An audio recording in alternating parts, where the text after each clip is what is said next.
Hey everybody, we're back with another weekly installment of the most interesting coin actions.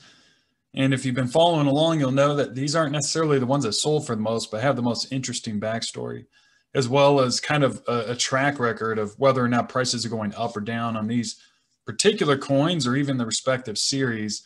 So let's jump right into it.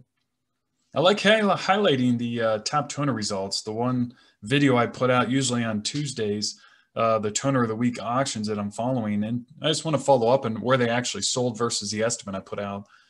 And this first one, a seated dime, a proof seated dime, as you can see, 1886, proof 66.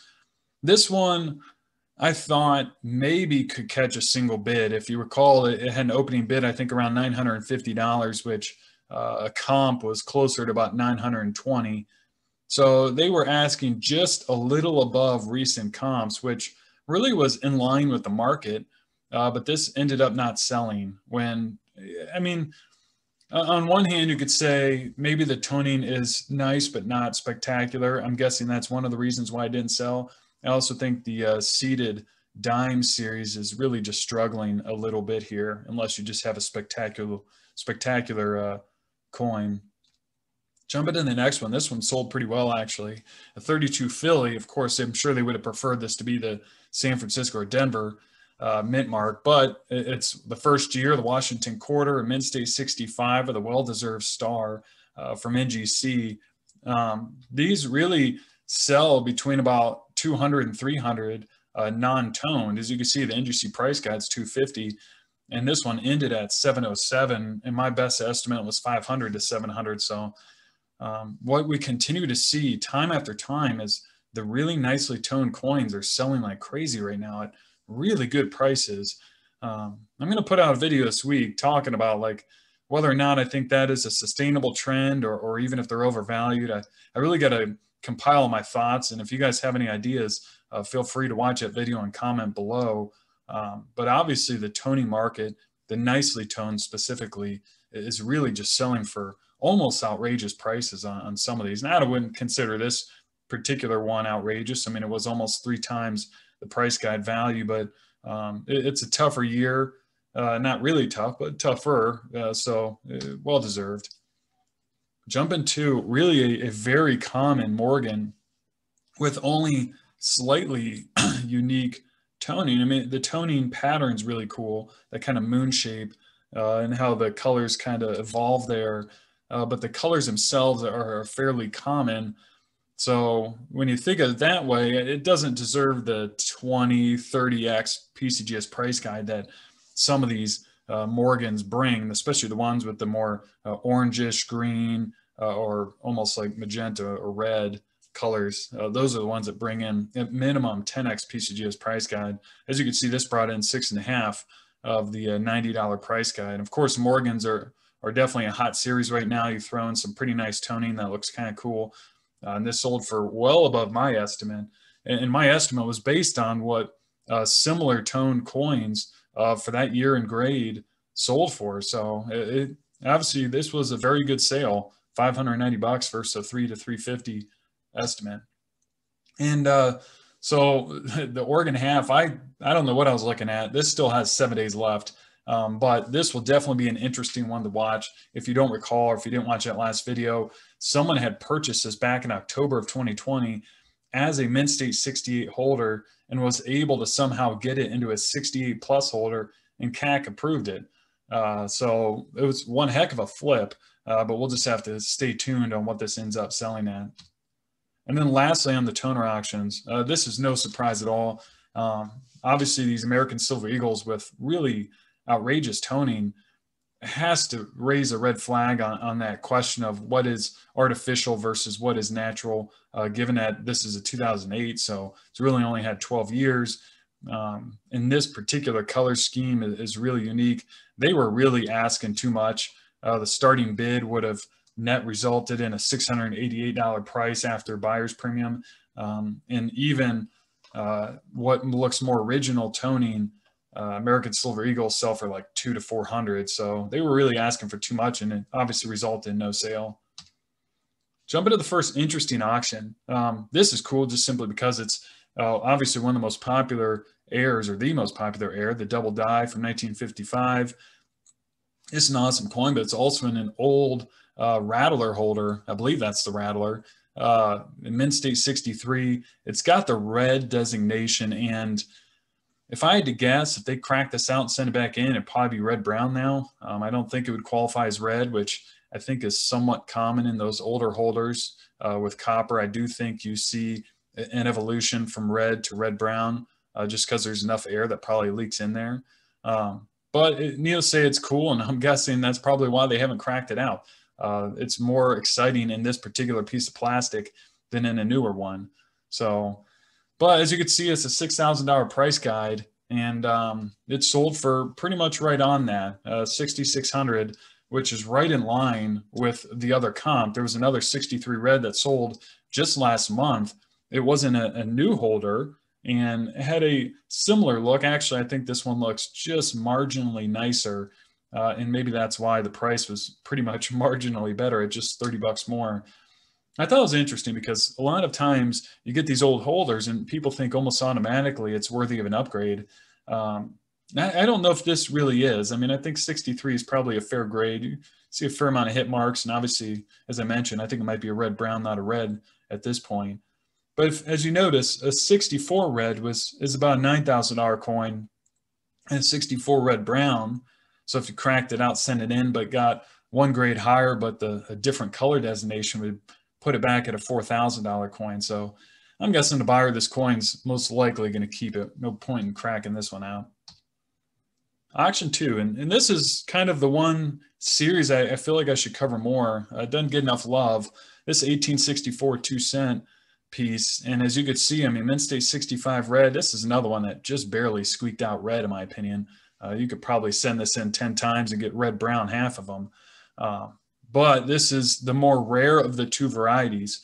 You see a small motto versus large, and I included the photo, and I don't collect this series, so honestly, I'm not 100% sure exactly what to look at, but if you certainly know, feel free to comment below.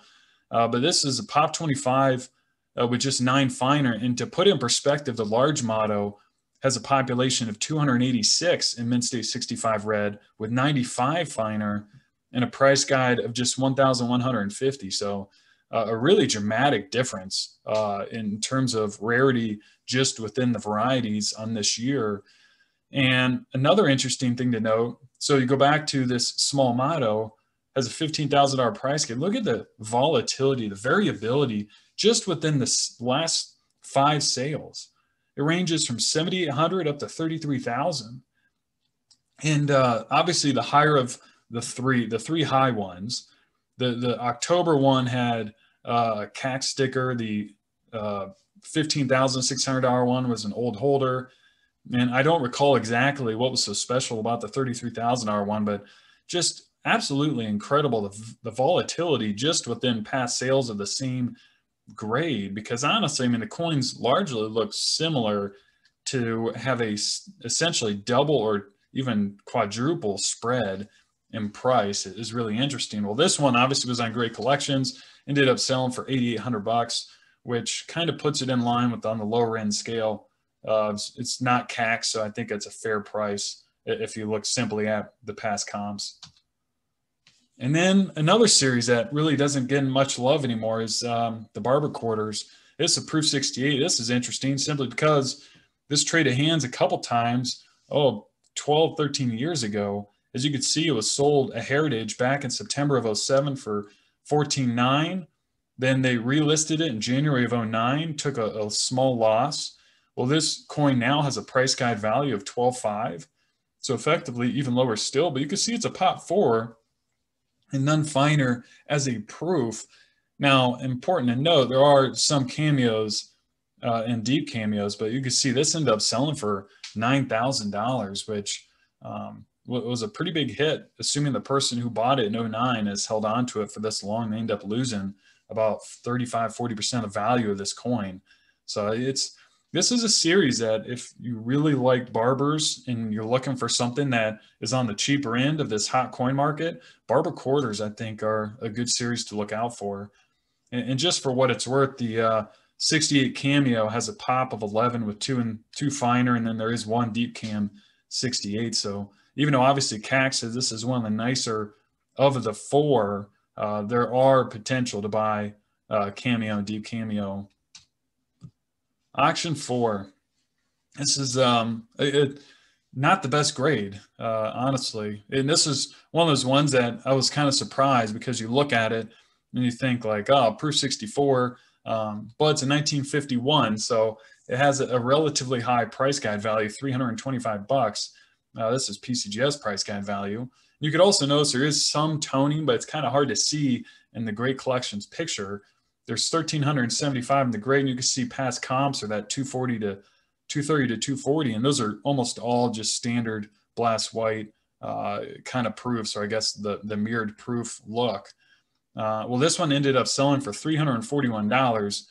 And I was watching this one, and when Great Collections originally posted, they simply just took the picture of the slab and that was it. And wasn't getting much excitement. And then Great Collections on occasion will take almost their version of TrueView, and this was the result. And they changed the main photo to include the obverse of this proof, and out of nowhere, bidding started to pick up. And obviously this sold even above PCGS price guide, $100 more than the past comps. It wasn't an outrageous sale. It wasn't like double the price guide value or anything like that, but obviously sold well for a lower grade proof Franklin here. And honestly, it's just because of the photos.